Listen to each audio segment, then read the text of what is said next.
বিয়ের 6 মাস পর থেকে মিথিলেশ এবং তার স্ত্রীর মধ্যে অশান্তি চরম আকার ধারণ করে তাদের পুরনো প্রেম নিয়ে। এই অশান্তির মধ্যে দিয়ে তাদের সংসার চলছিল। 9 মাসের মাথায় তারা দুজনে মিলে একটা মেলাতলায় ঘুরতে যায়। মেলায় প্রচুর ভিড় ছিল। ইচ্ছে না থাকা সত্ত্বেও দুজন দুজনের হাত আলগা করে ধরে রেখেছিল। বাট হঠাৎ করে একটা ভিড়ে ধাক্কায় তারা দুজনে হারিয়ে যায়।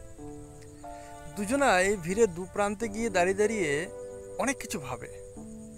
আধ ঘন্টা 40 মিনিট কেটে যাওয়ার পরে মিথিলেশ তার ওয়াইফকে ফোন করে।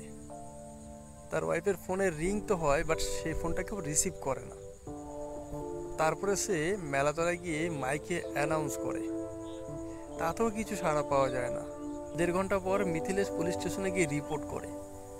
খোঁজখবর নিতে জানা যায় যে মিথিলেশের ওয়াইফ তার বাপের বাড়ি পৌঁছে গেছে। সে আর এই বাড়িতে ফিরবে না, কেননা তার মনে হয় মিথিলেশ তার হাতটা ছেড়ে দিয়েছে ইচ্ছে করে ভিড়ের মধ্যে।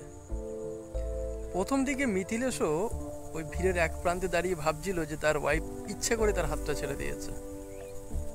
আসলে তারা দুজনাই ভিড়ের দু প্রান্তে দাঁড়িয়ে আধা ঘন্টা এটাই ভাবছিল যে আমার হাতটা হয়তো ও ইচ্ছে করে ছেড়ে দিয়েছে। সত্যি কথা বলতে গেলে তারা একে অপরের হাত কেউ কখনো শক্ত করে ধরেই নি, ছাড়ার প্রসঙ্গ তো আসেই না।